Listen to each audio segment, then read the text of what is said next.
우리 시장 최근에 반등을 보이다가 어제 오늘 쉬어가는 양상인데요. 관련된 종목들 정치 테마주에 너무 집중이 되어 있는 상황인데 어제 또 중요한 이슈가 있었습니다. 앞에서도 살짝 확인을 해보셨겠지만 이 밸류업 지수에 새롭게 편입되는 종목들 함께 확인을 해봐야 하겠습니다. 자, 그런데 이게 정말 밸류업 지수 지금 계속 추진을 하고 있는데 이게 진짜 밸류업인지 그리고 밸류업 지수가 계속 갈 수 있을지 이런 것들에 대한 의문점이 좀 생기더라고요. 자, 일단 어제 발표된 것부터 확인을 해보겠습니다. 어제 한국거래소에서 코리아 밸류업 지수 특별 리밸런싱을 했습니다. 그러면서 5개의 종목을 추가로 더 편입을 했어요. 원래 100개가 있는데 5개를 더 추가를 해서 105개가 됐고요. KB금융과 하나금융지주, 금융주들, 이 밸류업 지수 발표했는데 금융주가 없다라고 하면서 저희가 되게 황당해했었잖아요. 부랴부랴 이 두 종목을 편입시켰고요. 자, 그리고 현대모비스, 현대차가 있는데 현대모비스를 또 넣습니다. 이것도 좀 의문스럽고요. SK텔레콤과 KT도 역시 통신주도 배당 많이 주는데 왜 밸류업 지수에 포함 안 됐냐 그런 이야기 많았습니다. 그러다 보니까 부랴부랴 SK텔레콤, KT 통신주 2개를 편입시켜서 105개를 만들었습니다. 자, 내년 6월 이번에는 편출, 아웃되는 건 없었습니다. 아웃되는 종목은 없었고요. 5개를 더 넣기만 했습니다. 이러면서 내년 6월에 반년 있다가 다시 한번 이런 밸류업에 관련된 앞으로의 공시라든지 계획 이행을 제대로 하지 않은 5개의 기업, 종목은 편출시키겠다라는 계획을 밝혔습니다. 자, 그런데 앞서서도 제가 말씀드렸지만 이게 과연 밸류업 지수가 제대로 구성이 되는 것일까에 대한 의문점은 좀 있습니다. 이게 밸류업 지수인지 아니면 그냥 코스피 지수인지 저는 좀 헷갈리더라고요. 자, 종목 개수 코스피 상위 100개 종목과 코리아 밸류업 지수의 105개를 비교를 해봤습니다.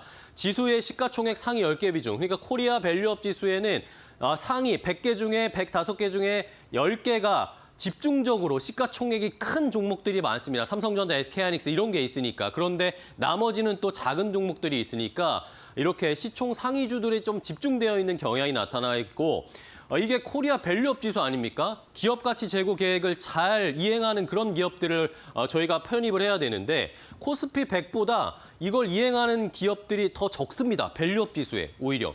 그리고 배당 수익률도 코스피 100이랑 별 차이가 없고요. 그리고 주가 자산 비율, PBR, 저 PBR 주들을 우리가 찾아야 된다 그런 이야기 많이 하잖아요. 그런데 오히려 코스피 100 상위 100개 종목이 PBR이 코리아 밸류업 지수보다 더 낮습니다. 그러니까 저 PBR주가 오히려 코스피 100 지수에 더 많다라는 것입니다.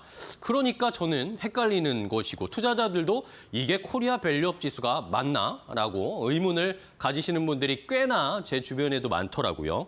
자, 여기에다가 아까도 말씀드렸지만 그런 코리아 밸류업 지수에 편입된 기업들이 배당을 잘 줘야 되잖아요. 이 주주 가치를 제고하기 위해서. 그런데 이것도 생각보다 그렇지 않습니다.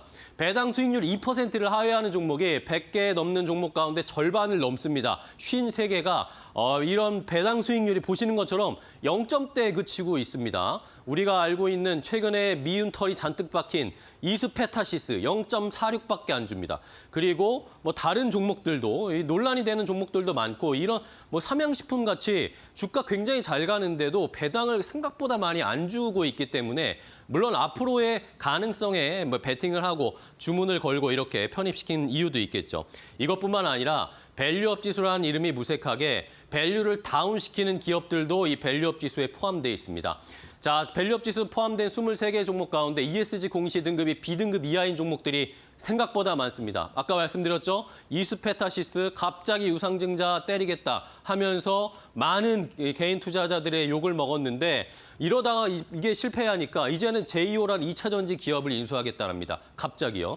자, 고려아연 그리고 한미약품도 역시 계속 경영권 분쟁이 일어나고 있어서 거버넌스에 의심이 되죠. NC소프트는 올해 적자 전환할 것 같습니다. 그런데 밸류업 지수에 포함되어 있네요.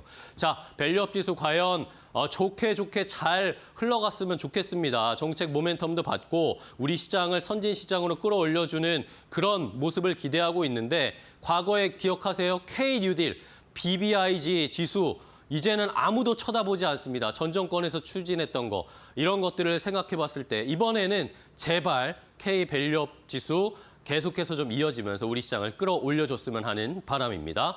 앵커 브리핑이었습니다.